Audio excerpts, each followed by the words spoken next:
Dear 12th standard students, நான் உங்கள் metro Karunakaran. இன்றைக்கி மெம்பர்ஸோடைய வாட்ஸ்அப் குரூப்பில் 12th ஸ்டாண்டர்டில் இந்த கொஷின் ஒரு பெரிய கான்ட்ரவர்சி மாதிரி கொஷின்ஸ் மாறி எல்லோரும் கேட்டுக்கிட்டே இருந்தாங்க. சரி, Z lies in 4th quadrant. இப்போ மைனஸ் இசட் எங்கே இருக்குன்னு கேட்டிருக்கிறாங்க. அப்போது ஒரு காம்ப்ளெக்ஸ் நம்பரை சிம்பிள் மாற்றுறாங்க. அப்போ என்ன நடக்கும் அப்படின்றத பார்த்துடலாம். இப்போது இசட் லைஸ் இந்த 4th quadrant ரொம்ப தெளிவாக கொடுத்துருக்குறான். 4th quadrantனா நமக்கு இந்த இடம் இதுதான் 4th quadrant. இது ஃபஸ்ட்டு உங்களுக்கு, இது செகண்டு, இது தேர்டு, இது ஃபோர்த்து. இங்கே ஒரு காம்ப்ளெக்ஸ் நம்பர் சும்மா ஒரு எக்ஸாம்பிளுக்கு எடுத்துப்போம். இந்த இடத்துல ஒரு காம்ப்ளெக்ஸ் நம்பர் நான் எடுக்கிறேன். நான் இந்த இடத்துல வந்து 4 இருக்குன்னு வச்சுக்கலாம், இந்த இடத்துல 3 இருக்குன்னு வச்சுக்கலாம். அப்போ இது +4ஆக இருக்கும், இது -3ஆக இருக்கும். ஏன்னா இது பாசிட்டிவ் எக்ஸ் ஆக்சிஸில், இது நெகட்டிவ். அதனால் இந்த காம்ப்ளெக்ஸ் நம்பர் என்னவாக இருக்குன்னா 4 - 3i இருக்கும். அப்போ this is a complex number. இதை சும்மா இசட்னு வச்சுக்கலாம். This is a complex number இந்த 4th quadrant. இசட் லைஸ் இந்த 4th quadrant.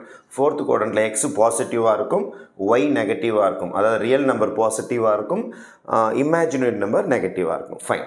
இப்போ மைனஸ் இசட் கேட்குறான். அப்போது இசட் இஸ் ஈக்குவல் டு 4 - 3iனா மைனஸ் இசட் என்றால் இதை ஃபுல்லாக மைனஸால் மல்டிப்ளை பண்ணும். இப்போ இது -4 ஆகிடும், இது என்ன ஆகிடும் உங்களுக்கு +3i ஆகிடும். அப்போது எக்ஸ் கோஆர்டினேட் நெகட்டிவ் ஆகிடும், ஒய் கோஆர்டினேட் வந்து அதாவது இமேஜினரி கோஆர்டினேட் வந்து பாசிட்டிவாக மாறிடும். -4 எங்கே இருக்கும்? இந்த பக்கம் இருக்கும் -4. அப்புறம் 3 எங்கே இருக்கும் உங்களுக்கு? இங்கே இருக்கும் 3. இப்போ -4க்கு மாற்றினா இந்த இடம் வந்துடும். இப்போ அங்கேருந்து இசட் இந்த பக்கம் ட்ரான்ஸ்ஃபர் ஆகிடும். -z வேல்யூ வந்து -4 + 3i. இதுதான் உங்களுக்கு -z ஆன்சர். அப்போ இதில் சரியான ஆப்ஷன் நீங்கள் எதை டிக் பண்ண வேண்டியதாக இருக்குன்னா செகண்ட் குவாட்ரண்ட்டை டிக் பண்ண வேண்டியதாக இருக்கும்.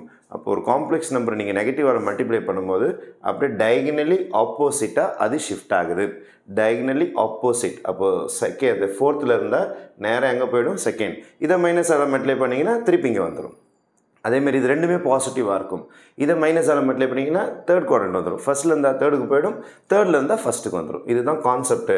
அப்போது டயகனல் ஷிஃப்ட்ஸ் இருக்கும் உங்களுக்கு. மைனஸால் ஒரு காம்ப்ளெக்ஸ் நம்பரை மல்டிப்ளை பண்ணும்போது காம்ப்ளெக்ஸ் நம்பர் டயகனலாக குவாட்ரண்ட் டு குவாட்ரண்ட் ஷிஃப்ட் ஆகிக்கும். அதனால் 4th இருக்கிறதுனால மைனஸால் மல்டிப்ளை பண்ணும்போது அது செகண்டுக்கு வந்துடும். தேங்க்யூ.